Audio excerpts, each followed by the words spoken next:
अस्सलाम वालेकुम दोस्तों, कैसे हैं आप लोग। तो जी आज हम बनाने जा रहे हैं बहुत ही कम मिसालों में मज़ेदार शनवारी। मटन शनवारी आप चिकन में भी बना सकते हैं, आप इसको बीफ में भी बना सकते हैं। मैंने इसे मटन में बनाया था। चलें जी चलते हैं रेसिपी की तरफ। यहाँ मैंने 1 केजी लिया था मटन, जिसमें मैंने एक चर्बी का टुकड़ा और बीच में बोन और बोनलेस मिक्स ले लिया था। और मैंने टमाटर ले लिए थे, लहसुन अदरक का पेस्ट, काले मिर्च, हरी मिर्च ले ली थी।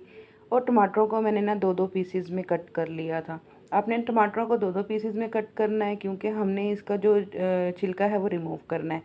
यहाँ पे मैंने कुकर ले लिया था, उसमें मैंने 1 कप के करीब ऑयल डाल दिया था।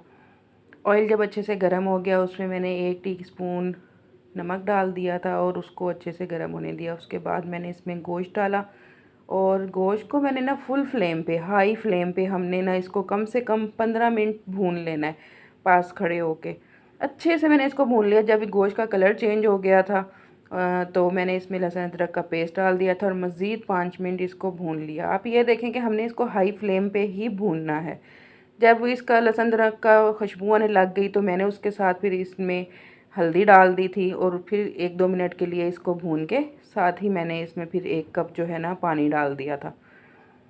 पानी इसलिए 1 कप से ज़्यादा पानी हम इसमें नहीं डालेंगे, क्योंकि ये टमाटरों का भी पानी होगा और गोश्त ने भी पानी छोड़ना है। तो इसमें 1 कप पानी और ये टमाटर ऊपर रख के कुकर को बंद करके मैंने 15 मिनट के लिए सीटी लगा दी थी। उस 15 मिनट के बाद मैंने इसको खोला था और बर्तन चेंज करने के बाद मैंने जो छिलकों को रिमूव कर लिया था टमाटर के, क्योंकि यहाँ पे जो है ना हमें अब इसकी भुनाई करनी है, तो इसलिए मैंने खुला बर्तन ले लिया था ताकि मैं अच्छे से भून सकूँ इसे।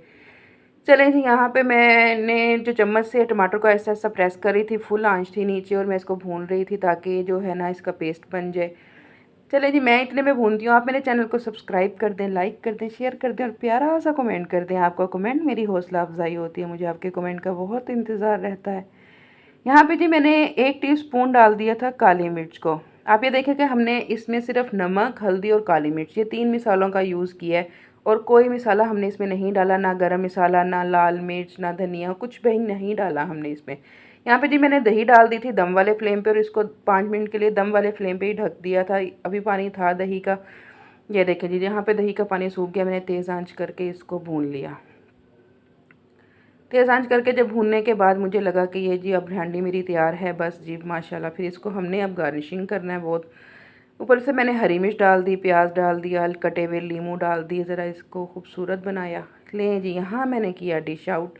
क्या खूबसूरत, माशाल्लाह माशाल्लाह। ये देखने में जितनी मज़े की थी, खाने में यकीनन उतनी ही मज़े की थी।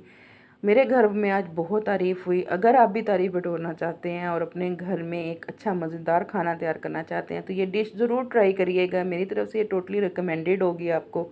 एक दफ़ा ट्राई करके ज़रूर बताइएगा। जितने कम मिसालों में ये डिश तैयार हुई है उतनी ही मज़ेदार थी। चलें जी, आप अपना ख़्याल रखिएगा। मुझे आपके कमेंट का इंतज़ार रहेगा। मेरी रेसिपी आपको कैसी लगी ज़रूर बताइएगा। ओके जी, अल्लाह हाफ़िज़।